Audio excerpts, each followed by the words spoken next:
Hello everyone, welcome to LUKMAAN IAS. Today we are going to have the Hindu analysis of 24th February 2021. So let us see which are the important articles in today's The Hindu newspaper. For mains purpose and for prelims purpose, we have divided them. And yes, largely for mains related articles from editorial page and op-ed page and some prelims related developments we will look into. Let us take overview of these articles. So first article here on page number 7 op-ed page, being petroleum independent. The context of the article here, recently we have seen increase in petrol and diesel prices all over India in different cities also.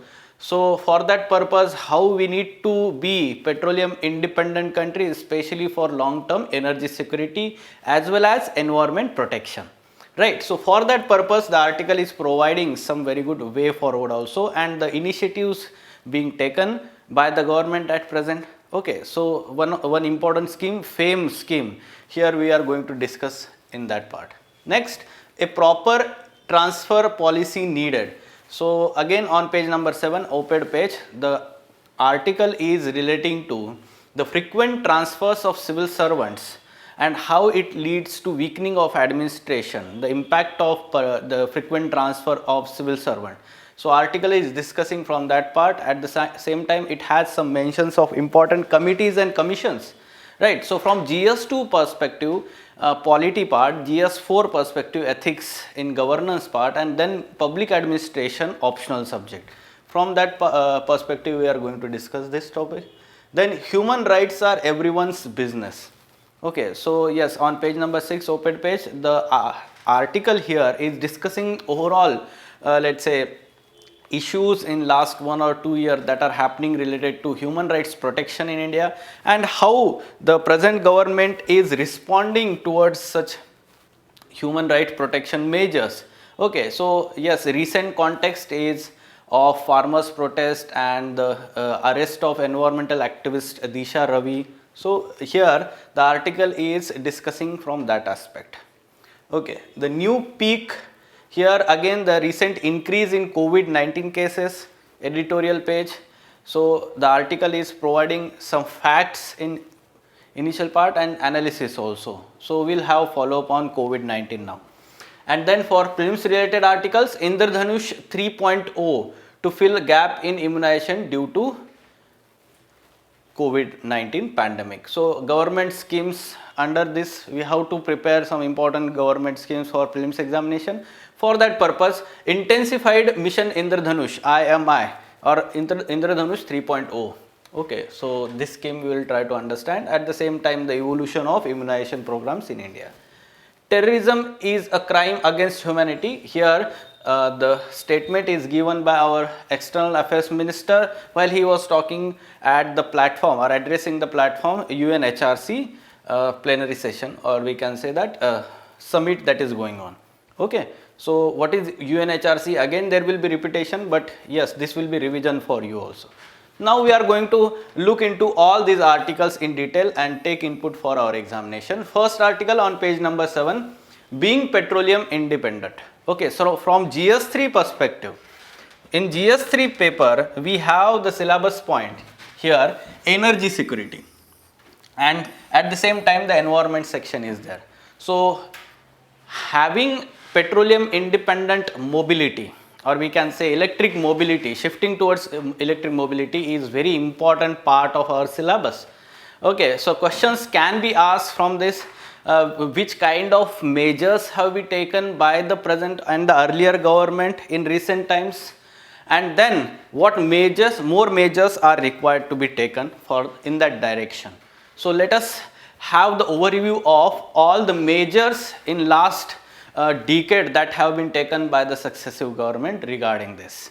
Okay, so the context here is that surely the recent increasing petrol and diesel prices, and there is uproar over those price increases, right? And yes, the common citizens are facing the brunt of this increase in petrol and diesel prices. So that's why recently Prime Minister of India has said that we need to shift towards electric mobility. Okay, this is the context.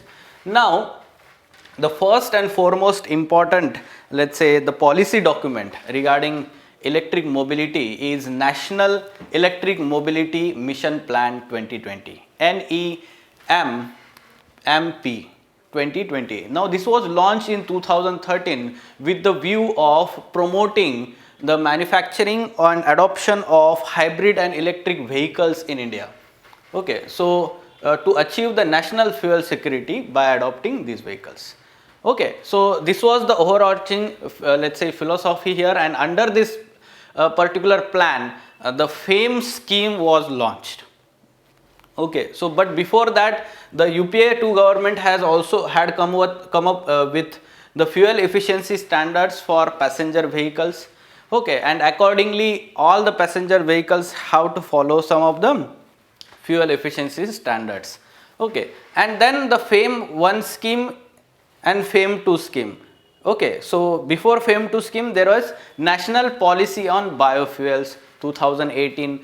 To some extent this is also useful in a sense to become the petroleum independent or reduce the dependence on petroleum. Here the blending of ethanol in petrol and biodiesel in diesel. So how much percentage? 20% of ethanol blending in petrol, and yes, 5% blending of biodiesel in diesel by 2030 is to be achieved according to this policy document. Okay, so National Biofuel Policy 2018. Okay, now thereafter the FAME scheme, the first phase of this FAME scheme, faster adoption and manufacturing of hybrid and electric vehicle scheme. Now this was launched by Ministry of Heavy Industries, and under this particular plan NEMP, this scheme was launched in 2015 and the phase 1 was implemented, and then from 2019 to 22 which is going on, this is the FAME 2 scheme now. Okay, so we'll look into that, but before that the article is itself providing some measures to be taken to make India petroleum independent. Okay, so basically for long term energy security, at the same time to meet the commitments of let's say reduced carbon emissions for Paris Agreement, our commitments in terms of INDCs, right? This is very important because there will be surely question in GS3 paper either, or you can use it in essay paper also. Okay, so that's why it becomes important. Now what are these measures? So first and foremost is that the government should come up with zero emission vehicle program. Now many such countries like China, USA, South Korea, they have adopted this particular program, zero emission program. Okay, zero emissions vehicle program, and under this all the vehicle makers are supposed to make these electric vehicles or manufacture electric vehicles in all sections of market. Okay, or all market segments, be it passenger vehicle, be it commercial vehicle, right? So this is how the government should come with some compulsions on automobile market or automobile companies through such program, zero emissions vehicle program. At the same time there is also need to strengthen the fuel efficiency requirements. At present the two-wheelers, those who are using those private two-wheelers, they are not having the compulsion of those ensuring this fuel emission standards by these manufacturers, and for that purpose they need to be extended to these two-wheelers also. Okay, and all other such sectors of we can say passenger cars and commercial vehicles. The next aspect you need to understand here is that this particular FAME scheme, at present it focuses on two-wheelers, three-wheelers and buses. However, it needs to be again expanded to all types of vehicles including agriculture tractors also. Okay, including agriculture tractors. So all should be included under FAME scheme. And further we can say that extending fiscal incentives for faster adoption to all kind of vehicles, and the improvement and increase in charging infrastructure all over India. At present we can understand that people do not have the incentive to adopt these electric vehicles First thing, the cost is very high. Second is charging infrastructure is not available. So on these two fronts, the government can further work on this. Yes, and the new proposal here, the GST rates for all the passenger vehicles can be proportional, can be made proportional in terms of its emission standards. Okay, or their fuel efficiency, we can say, not emission standard, rather fuel efficiency. So the more the fuel efficiency, lesser the GST. Now this acts as an incentive for adopting electric vehicles. At the same time, it deters the people to buy such poor fuel efficient vehicles, as it makes more costly. More GST is to be paid for this vehicle. Right, so this kind of unique way forward you should mention in your answer. Such kind of question can be there, like for ensuring long-term energy security, India needs to move towards electric mobility. In the light of this statement, discuss the initiatives taken by the government with special reference to FAME scheme. Now about this FAME scheme. Okay, so we need to understand that this particular FAME scheme is the most important scheme under government measures. Okay, now this is being implemented, or the first phase 1 was launched in 2015. Now this is under Ministry of Heavy Industries, and this is launched under National Electric Mobility Mission Plan 2020. Okay, so first phase launched in 2015. Now this was launched for 2 years, but later extended up to 2019, 31st March 2019, and in this particular phase 1 there were 4 focus areas. For example, 1, demand creation, 2nd, technology demonstration,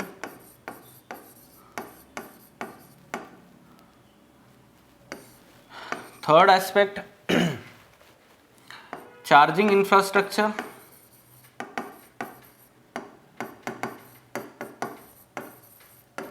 okay, so such areas, the focus areas under this phase 1 of this FAME scheme was there. Now we have to understand that there was, let's say, whatever the work that has been done up to 2019, the government came with the continuation. Government thought that this should be continued, and therefore there was FAME 2 scheme was launched. FAME 2 scheme was launched, and here under this FAME 2 scheme for 3 years of period, 2019 to 2022, this is the period of this FAME 2 scheme. Okay, and then this particular FAME 2 scheme has some emphasis on certain areas. For example, here the emphasis on electrification of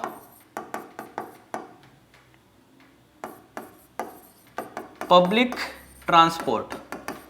So focus here is on public transport, especially the buses. Okay, so public transport, especially the buses. Then the focus here again is on 3 and 4 wheeler in public and commercial transport, while for 2 wheeler private transport. So this is very specific. There can be question in prelims examination. 3 wheeler and 4 wheeler, here the focus is on public transport and commercial transport, not private transport, even for 4 wheeler. Now Lastly, this under this FAME 2 scheme, there is focus on creating charging infrastructure. So under this, on selected major highways, every 25 kilometer on both sides of road, there should be a charging point that has to be created under this scheme. Okay, every 5 kilometer on major highways. Okay, so this is how the FAME 2 scheme is to be implemented. Some specific areas are emphasized in FAME 2 scheme, while in FAME 1 scheme all these focus areas together they created. Here the fourth one, you can say here the market creation. Okay, so yes, all the focus areas here were equally emphasized, while here some of the specific areas are given in FAME 2 scheme. So you need to know some of the basic information, and from that you can understand the significance of scheme. So yes, you can attempt such prelims question here for that purpose. Consider the following statement about FAME 2 scheme. It will be implemented over 3 years from 2019 to 2022. Yes, this is the correct statement. You have to understand which of the following statement is incorrect, we have asked here. So this is actually the correct statement. Emphasis is on electrification of public transportation. This is correct. Charging station will be established on both sides of major highways at an interval of 25 kilometer. Yes, this is also correct. And in four-wheeler segment, incentives will be applicable mainly to vehicles used. This is incorrect. Yes, yes, actually यहाँ पे दो होना चाहिए था, 1, 2 and 3 should be the, sorry, this is the correct answer. We can say that here you should mention that 4 only, or instead we can say that here the options are actually incorrectly framed here. Okay, so you can answer that 4 is only incorrect option. Now next article, it is relating to civil service. Okay, so yes, surely the context of the article here, it is discussing that in Jammu Kashmir, after reorganization of this state, there has been frequent transfers of these civil servants in that particular union territory now, and because of that, this has been one of the reason for lack of participation of people in the governance and development process and weakening of administration. This is talking about the context here. Now let us try to understand this. What is the impact of let's say frequent transfers? Now yes, many times it is in news, especially Mr. Ashok Khemka, IAS officer from Haryana cadre, right? So yes, surely the article is also providing that Mr. Khemka has been transferred more than 50 times, and Mr. Kasni, again his colleague, 64 times. Okay, so this is how we have to understand or take some of the facts or data from this. Yes, the average posting spell of civil services in India is about 15 months. So every 15 months the civil servant may get transfer in India. Okay, now what is the impact? Okay, so from GS to paper polity, ethics paper, public administration optional, paper 2, personal administration, right? So for that purpose, frequent transfers lead to, okay, so yes, what are the impacts of frequent transfer? Surely it declines the morale of civil servants. Okay, and because of that, what happens is there is decline in efficiency and effectiveness in the administration. There is weak morale among the civil services servants to implement the government schemes, right? So this is we have to understand the major impact. And then we can understand that yes, when there is frequent transfers of all these civil servants, there will be less and less the good governance practices like participation, people's participation in the governance. okay, or whatever the public policy formulation and implementation that is happening. So in governance and development process there will be decline in participation. At the same time, if such transfers are politically motivated, then there will be loss of important civil services values. For example, the value of civil services neutrality, anonymity. Okay, so these are two important foundational values of civil services, and the principle of let's say neutrality, which is very important to ensure that there is no committed bureaucracy. Okay, so as we know that the bureaucracy model that has been given by Max Weber, so he gave more importance to this principle of neutrality, right? And when they are politically motivated transfers, surely civil servants will lose this neutrality while working, and overall there will be weakening of administration. Surely there will not be let's say more outcome or efficiency in the administration because of such measures. Now, after understanding this, there is also supportive let's say views and recommendations by some of the important committees and commissions. For example, second ARC, okay, Administrative Reforms Commission, second ARC also is of the view that undermining of such transfer guidelines is one of the reason or major shortcomings in our Indian personnel administration.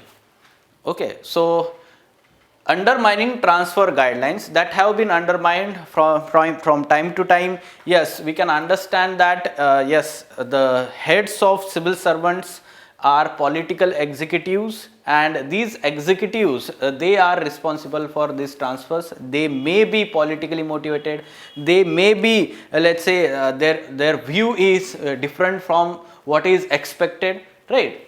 Next is fifth Pay Commission. Now it says that it recommended that there should not be any premature transfer of civil servants.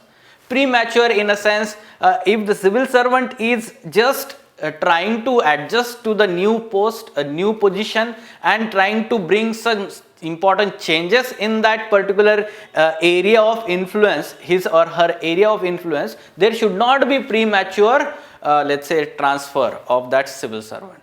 Okay, and there should be some minimum fixed tenure for that particular position. This was recommended by fifth Pay Commission. And the Hota Committee on Civil Services, yes, it said that the absence of fixed tenure of officials is one of the important reason for lack of effective implementation of government policies and schemes. It also says that such kind of let's say lack of fixed tenure also leads to large scale corruption, as it leads to lack of accountability among the civil services. Civil services or civil servants here will be motivated for such kind of let's say transfers to soft posts, let's say cadres, or we can say positions, while they will try to avoid the hard postings, right? So this is how we have to understand that when there is no fixed tenure or those guidelines are not followed for transfers, then these outcome will be this one. Okay, so in conclusion we can say that the civil services values, the core values of civil services, neutrality, impartiality and anonymity, cannot be maintained without an efficient transfer policy. Okay, there can be direct statement based question like this, and in the light of this statement, explain the need of efficient transfer policy for civil servants in India. So try to attempt this question, and always in GS2 paper specifically try to give reference of these committees and commissions in support of your arguments. Why? Because it is expected that yes, your view should be validated by these expert committees. Otherwise what happens is there is a shallowness in your answer. Okay, so it will enrich your answer. Fine. Okay, now moving on to next article. Human rights are everyone's business. So the context here again we can talk about the ethics paper, and then in essay paper also overall situation in India. Now you need to know some of the incidents that happened wherein human rights are involved and the government response has not been appropriate. Okay, so what are these let's say incidents? First and foremost, recent one, the farmers protest and the response. Yes, there are some antisocial elements which are involved even during the farmers protest, and yes, we have seen the violence that happened in Delhi, Red Fort violence that happened on 26th January, right? So surely, but because of that, it does not mean that farmers are not having the let's say right approach, or we can say what they are fighting for, it is not right. So this is actually the wrong here. We have to understand that the response by the government, for example, what was the response? The ban on internet ban that was there in that particular border area of Delhi for so many days. Then later on the barricades were put in that border area in the protest site. So this is how it violates the basic principle of dignity or human right of dignity here. Along with that, such and other such rights like freedom of speech and expression and all. Okay, the other recent incident, arrest of 22-year-old environment activist Disha Ravi. Now here the such arrest by law enforcement agencies or police here reflects that there is very less tolerance in the government for we can say that freedom of speech and expression. Okay, so this is how whatever the recently we have also discussed about the kind of, let's say, the sedition provisions that have been invoked by the government from time to time, right? So here that means the government is not tolerant to the criticism, and this is not good for any healthy democracy. Okay, so that's why we have to understand from that perspective that human rights. So whatever the international voices recently came up on the farmers protest, like the Greta Thunberg or one of the let's say singer in the Hollywood. So yes, surely the people reacted with let's say hyper nationalism to some extent. However, the human rights violations are human rights violation. Can we, let's say, say that the human rights violation that are happening in India is our matter and not yours? The article is providing a very good relevance. It is saying that the wife beating husband says that to the neighbor, if the neighbor wants to, let's say that you should not do that, the wife beating husband says that it is not your matter, it is my household matter. You do not interfere in it. So does that mean that whatever he is doing is right?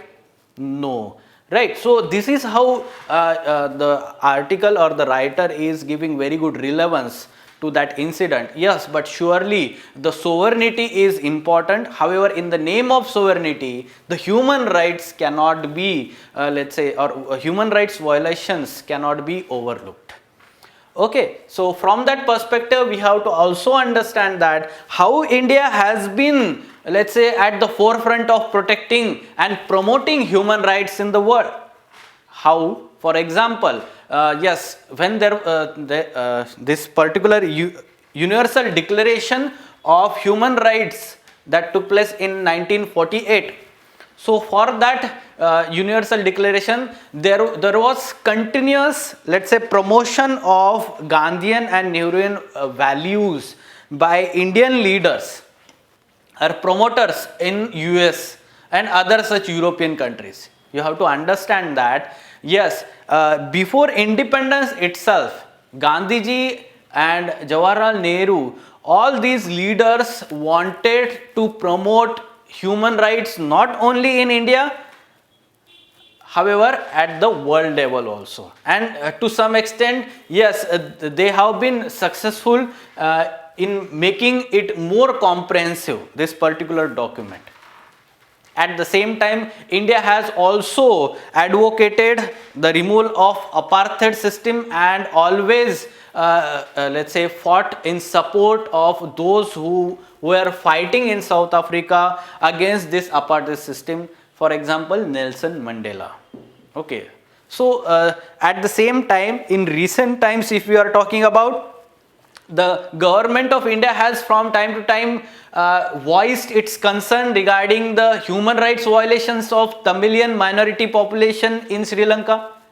If we are talking about the let's say liberation of Bangladesh in 1971, basically this was the issue of protecting the human rights itself in our neighboring country or people in that living in that region, right? So surely this was the concern of human rights violation, and India acted proactively in that particular incident. Then the recent one, Citizenship Amendment Act 2019.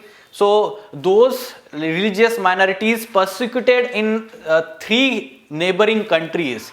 So those let's say people will be given the citizenship on the priority basis under this act. Yes, this shows that the human rights violations around the world, they are promoted and protected by India. At the same time, yes, Dalai Lama incident that happened in 1962, and yes, surely how China reacted to that, even though India protected Dalai Lama and his followers and gave refuge in India. So in this manner, you have to understand that India at world level promotes all the human rights let's say rules or those principles. However, at the same time, the recent approach taken by the government in we can say these incidents, the Sharavi or the farmers protest, or some of the, let's say, actions taken on the social media companies, okay, to block their some of the accounts, the kind of incident that happened with Twitter company, right? So yes, all this shows that there is less tolerance towards the criticism of the government, or yes, in the name of sovereignty, the freedom of speech and expression is being curbed. Okay, so in this manner the discussion should go on. There can be essay on human rights issues, or there can be essay on freedom of speech and expression, right? So you should use some of the examples, some of the arguments that have been given or we have discussed just now from that part. Okay, yes. Moving on to next article, a new peak. So here it is talking about recent increase in COVID-19 cases in some of the states like Maharashtra, Punjab, Chhattisgarh, Madhya Pradesh. Okay, so yes, we have been seeing a decline in COVID-19 cases since September. So in September there was a peak of COVID-19, and from there that part there has been continuous decline. So we can say that the graph was roughly like this and like this. Now there was a decline up till let's say February month, first week of February month, and then we are witnessing the spike like this.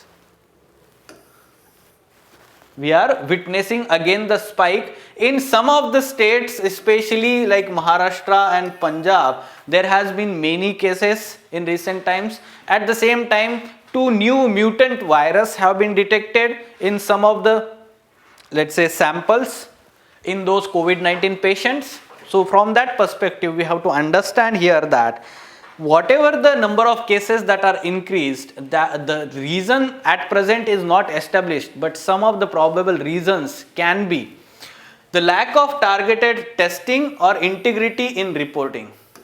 Okay, so this may be the reason the article is saying that for increase in such cases. At the same time, the people are not following the universal masking and social distancing, hand hygiene, as the government as well as the experts, doctors, they are continuously emphasizing on that. However, the people have put down the guard. Okay, so in the end it is saying that there should be continuously sequencing of genome of COVID-19 the virus variants, mutants, so that so as to identify them, trace such kind of, let's say, spread of those variants, and effectively treat such people and break the chain. In this manner, at the same time, in addition to that, the mask wearing, So there should be increase in mask wearing. For that purpose, there should be stringent measures. At the same time, some of the states, yes, already they have started taking measures. Like recently, Maharashtra has taken stringent measures on the people. Night curfew has been there, and yes, the weekend, let's say, restrictions have been put on the markets in some of the districts of Maharashtra where there is sporadic spread of these COVID-19 cases. Okay, so yes, as a follow-up to this increase in COVID-19 cases, this article is important. Okay, now moving on, Indradhanush 3.0 to fill gap in immunization due to COVID-19. So this particular Indradhanush 3.0 means intensified mission Indradhanush 3.0, IMI 3.0.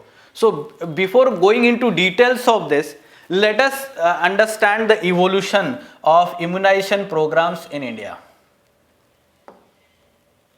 So yes, you can see here, it started in 1978, expanded immunization or program of immunization. So union government started with this, and then it was let's say changed into Universal Immunization Program, UIP, in 1985, and this is now continued up till now. Universal Immunization Program. Under this Universal Immunization Program, a free vaccine is given to against 12 diseases. Against 12 diseases to children and pregnant and lactating women. Okay, so this is important initiative, and it had some ambitious targets, however they could not be achieved, and for that purpose Mission Indradhanush was launched this 2014.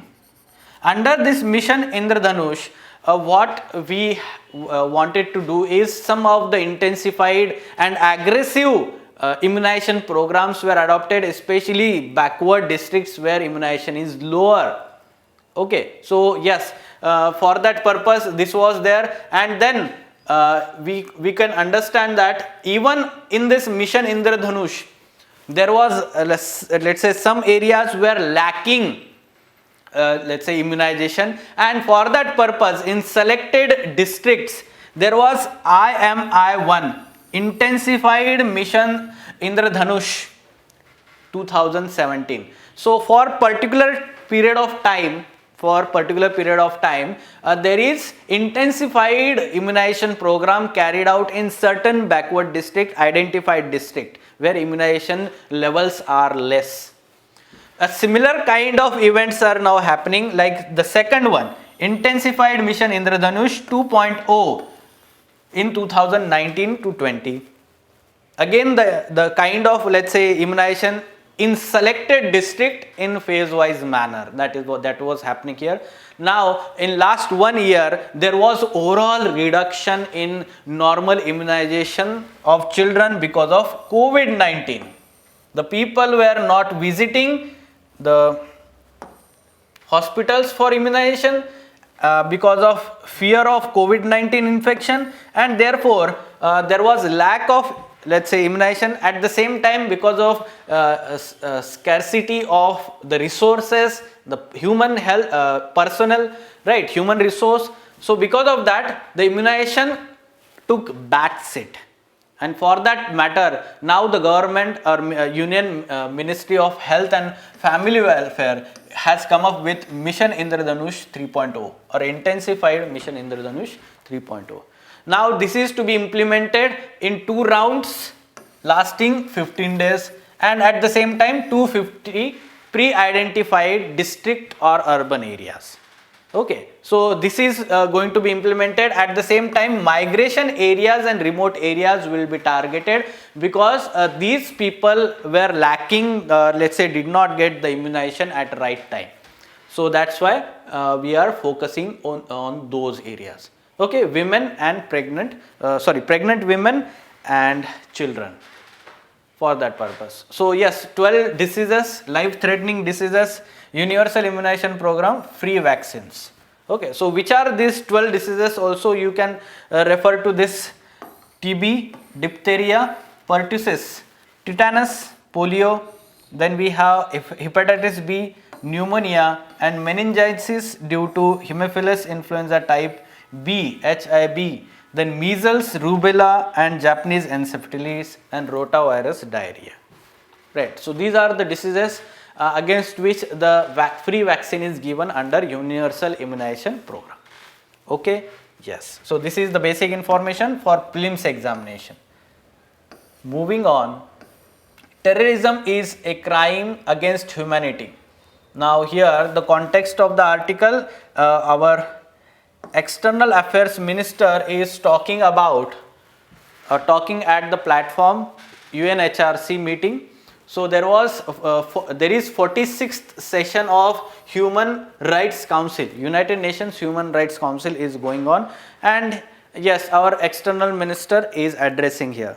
So that is not important, but here again the basic information about UNHRC, United Nations Human Rights Council.